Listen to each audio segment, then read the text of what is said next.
நீதி வழங்கும் போது அண்ணன் தம்பி சொந்தம் பந்தம் பணக்கார ஏழை எதையுமே பார்க்க கூடாதுடா. நாயத்தை மட்டும் தான் சொல்லணும்.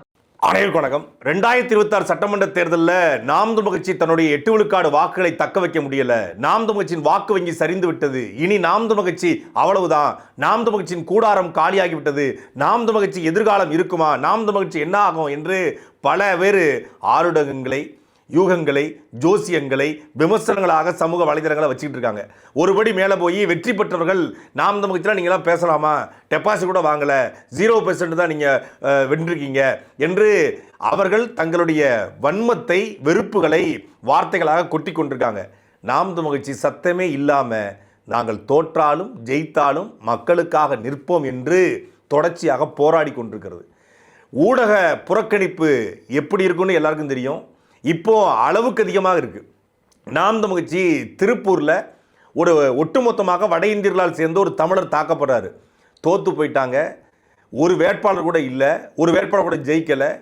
0 சட்டமன்ற உறுப்பினர்கள், வெறும் 4 விழுக்காடு வாக்கு தான், 20 லட்சம் வாக்குகள் தான் வாங்கியிருக்கீங்க அப்படின்னு எக்காலம் எடுக்கிற, ஏளனப்படுத்தப்படுகிற, விமர்சனத்துக்கு உள்ளாக்கப்படுகிற நாம் தமிழர் கட்சி தான் வட இந்தியர்களால் தாக்கப்பட்ட தமிழனுக்கு ஆதரவாக திருப்பூரில் போராட்டத்தை நடத்தியிருக்காங்க.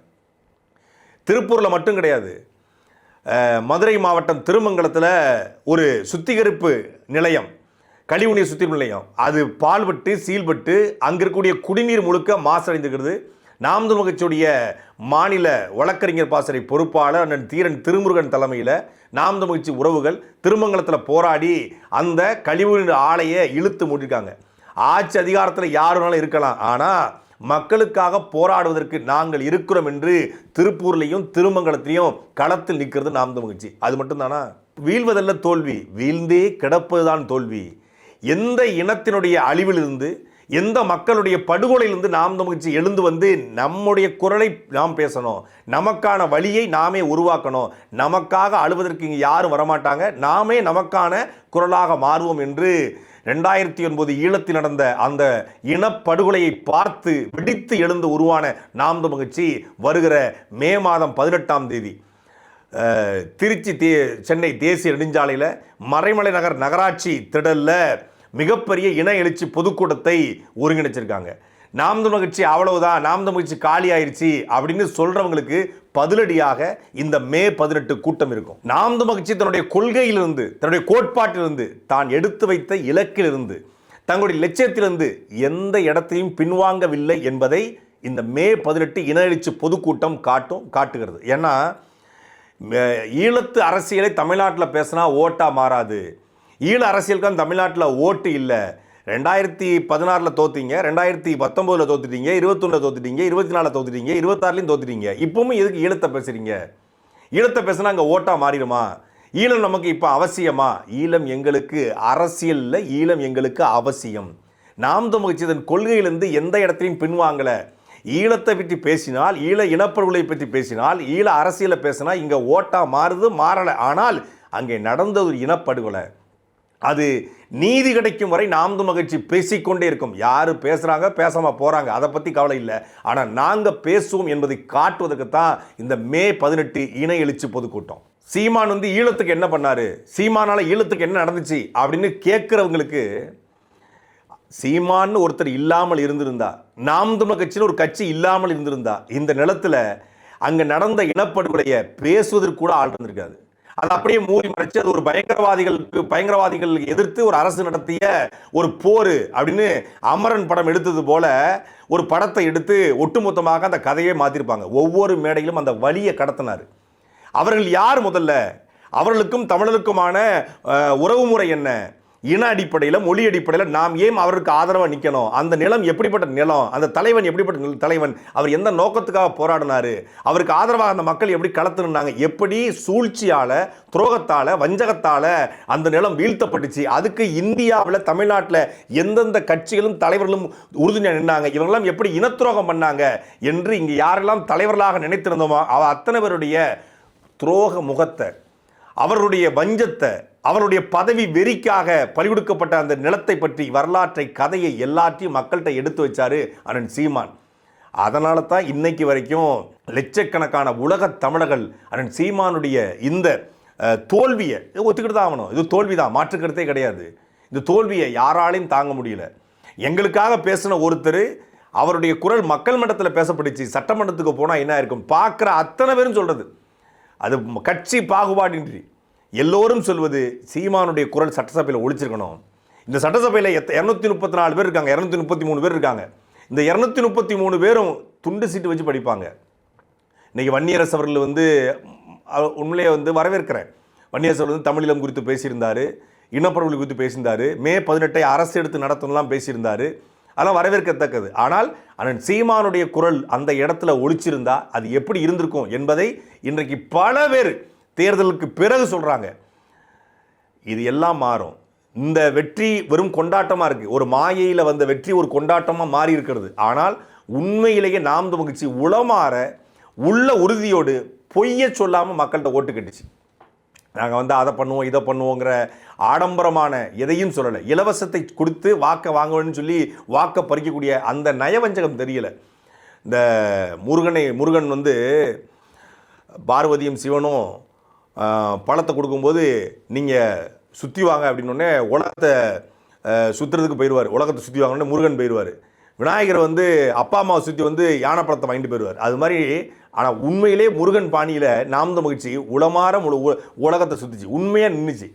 ஆனால் நயவஞ்சகமாக சூழ்ச்சியாக வாக்களை எப்படி பறிக்கிறது, சாதி பார்த்து போடுற ஓட்டு எனக்கு தீட்டுன்னு அறிவிச்சிச்சு. அதனால் ஓட்டு விழாமல் போயிடுச்சு. நாம் தமிழ் கட்சி விவசாயத்தை ரொம்ப முக்கியம் கொடுத்துச்சு, அதனால் ஓட்டு விழாமல் போயிடுச்சு.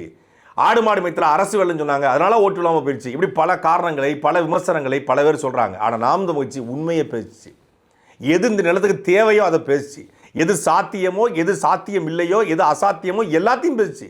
மனசுலேருந்து பேசிச்சு.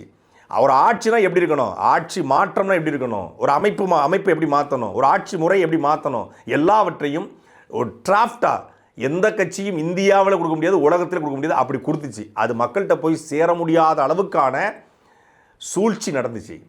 சமூக வலைதள சூழ்ச்சி நடந்துச்சு. அதை எல்லாத்தையும் முறியடிக்கக்கூடிய எல்லா திட்டங்களும் திறனும் நாம் தமிழர் கட்சி இருக்குது என்பதை அடுத்தடுத்த கட்டங்களில் நாம் தமிழர் கட்சி உணர வைக்கும். உண்மையாக நிற்கிற ஒருத்தனை தற்காலிகமாக வீழ்த்த முடியும், நிரந்தரமாக ஒருபோதும் வீழ்த்த முடியாது. என் வெற்றியை வேணால் நீ தள்ளி போடலாம், ஆனால் ஒருபோதும் தடுக்க முடியாதுன்னு சீமான் சொல்லியிருந்தார். மே 18க்கு பிறகு நாம் தமிழர் கட்சி அடுத்த கட்ட ஒரு மிகப்பெரிய வீழ்ச்சிக்கு தயாராகுது. வீழ்ச்சியிலிருந்து தான் வீழ்ச்சி தொடங்கும். இங்கே ஒரு தோல்வி அப்படிங்கிறது ஒருத்தன் தோத்துட்டான் அப்படின்னா அது தோல்வியிலேருந்து பின்னடைஞ்சு ஓடி போனால் மட்டும்தான் தோல்வி. தோல்வி அடைஞ்சவன் எந்திரிச்சு ஓடனா அது எப்படி தோல்வியாக மாறும். நாம் தமிழர் கட்சி எந்திரிச்சு ஓட தயாராகிடுச்சு. மே 18க்கு பிறகு நாம் தமிழர் கட்சி எல்லா தளங்களிலும் எல்லா களங்களிலும் பல மடங்கு வீரியத்தோடும் வீச்சோடும் இந்த களத்தில் நிற்கும். அதுக்கு திருமங்கலம் திருப்பூர் போராட்டமே ஒரு சாட்சி.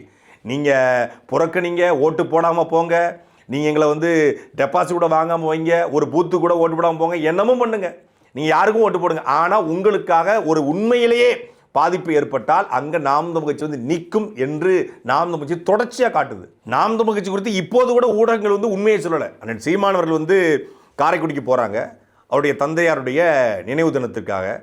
அப்போது புதிய தலைமுறையுடைய நெறியாளர் நிற்கிறாரு, ஏதோ கேட்குறாரு, புது ஆட்சி அப்படின்னு சொல்லிட்டு கடந்து போயிட்டே இருக்காங்க. நேரமாயிடுச்சு, வானூதியத்துக்கு நேரமாயிடுச்சு, போயிட்டுருக்காங்க.